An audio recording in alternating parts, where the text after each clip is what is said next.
Robbie's obviously ticked all the boxes now. He's okay to play. He's good to go. Yeah, he just got through training this morning. He's fine.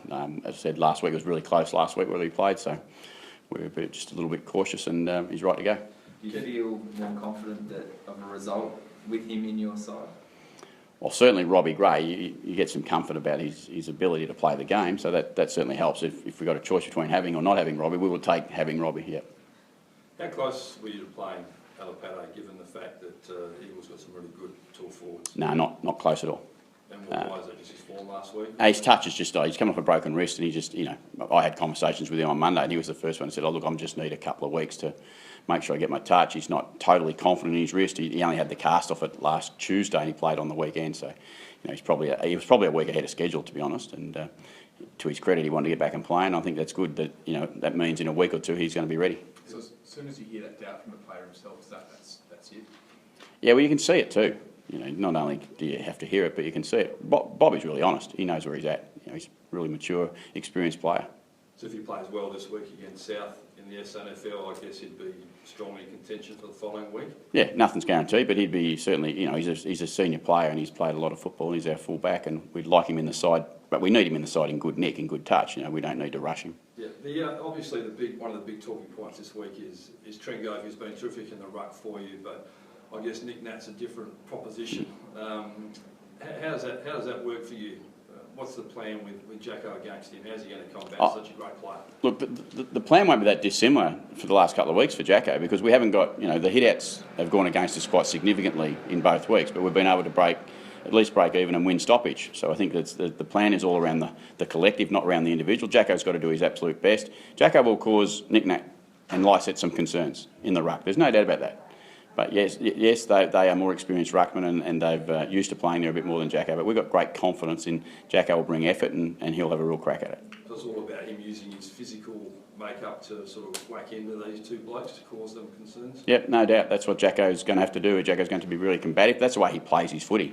Whether he's a key back or in the ruck at the moment for us, he's got to be really combative, and that's the way he plays his best, and that's what we expect of him again tomorrow. And his follow-up work at ground level, which is another area where Nat Nui is very strong, is that he gets follow-up work as well. So Jacko's got to match him there as well. In all your years of football, is this one of the biggest challenges that you've given a player? Nah, not really. Nah, it's just, look, there's not that big a gap. I mean, Nick Nat Nui's a talented ruckman, but he can be beaten, and we go into the game expecting to beat him. We've seen you use Ollie Wines as the third man up. Do you expect to utilise him in that role as well this week? If need be, we would. Every side does third man up at some stage, and depending on what's going on in the circumstances, we will use all the opportunities and all the plans that we need to have in place to give ourselves the best opportunity to get the ball going our way. We're not going into this game like it feels like in the room everyone thinks we can't get our hands on the ball. We'll be okay. We'll make it a contest. So Ken, is the bigger issue, given what's happened across the season, is getting consistent form out of your midfielders to get that first use? Yeah, I think it's going to be a game of, certainly a game of territory, and with the West Coast, we know how damaging they can be with their front half, and we need to make sure the ball is spending equally as much time or more in our part of the ground, and that will cause them some concerns, we hope, as well. So we're pretty confident that if we can bring our best football, that we'll cause the West Coast Eagles some real concern. Today, Jared Pollock was to the side in a chunk of the captain's run. Is there anything wrong with him? No, that's just normal. Jared just doesn't do much on captain's run. We manage. You're all aware of Jared's past history with his foot, so it's just a management thing. That is regulation captain's run for Jared. Are you expecting Josh Kennedy to play? Are you planning for him to play? Yeah, I expect their best team will play. Yeah, I'd absolutely do. He's picked in the team. It's not like he's not picked in the team, and it's quite clear that he's just taking a little bit extra time from a family point of view, which you'd expect anyone to do. He'll be here. How much a concern, given the fact you have to use Trengove and Ruck, are the key forwards for West Coast?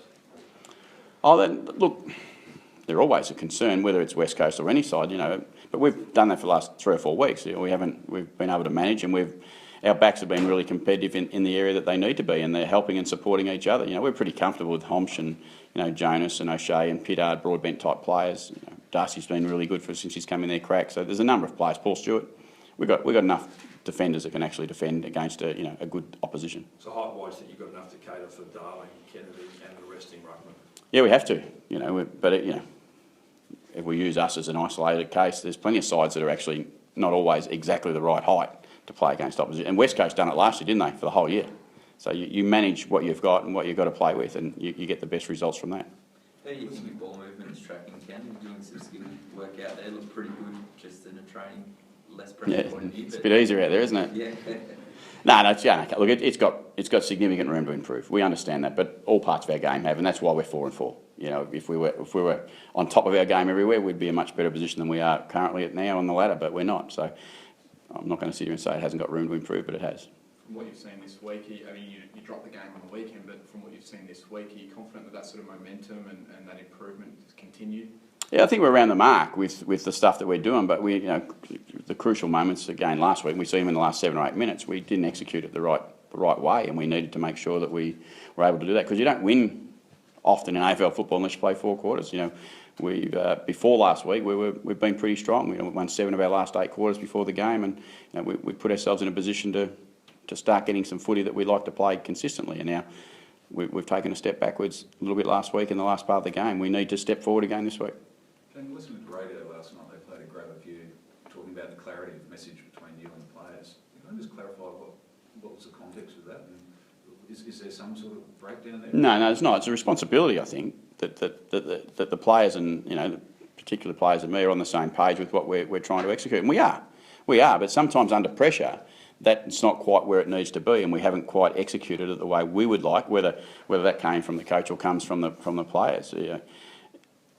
When I said that, I thought people will think that is a breakdown of message. I don't think that's the case. I think it's just we're consistently working really closely together to make sure we're really clear and fine-tuned in the small detail when it comes to the most crucial moment that we get it right. The Eagles have struggled a bit with small forwards at times this year. Is that somewhere you can exploit them? Hope so. There's a good question about how we can beat the Eagles. That's good. I think it's one of our opportunities. But again, we need to be able to play, from the middle of the ground to the front half of the ground to the back half. We need to be able to play at our best, not just in whether we're tall, small, or indifferent. It's going to be our full side together. There'll be parts of the game where some of our talls are doing well, some of our smalls are doing well. That's just what the game be. And if we do that for long enough, at the end of the game, we'll be in front. And Eagles' away form has been poor in the last season or so. Is that something you hope to exploit again this week? That you've seen just when they're home and away form? Yeah, well, we hope so. We hope that we can put some doubt in their mind. But clearly, with all the speculation about that, I'm sure they're spending a fair bit of time on what they need to do to try and improve that as well. But that end result is what that is, I suppose. And for them, they've got lots of things that they're probably working on. But for us, we've got to look at their best football, and we've got to combat their best football. And we know whether that's here in Adelaide or back in Perth, we just got to expect their best. More talk about Lockie Neal this week. Is he someone that Port are interested in? Isn't that funny, Port? Look, I'm not even going to speculate on stuff like that, because it's just not the time of the year that we even think about that. I don't have anything to do with that at this stage of the year. I think you'll find with player movement, whether it's Lockie Neal or any other player, there's always speculation, and more often than not, it's nowhere near the mark.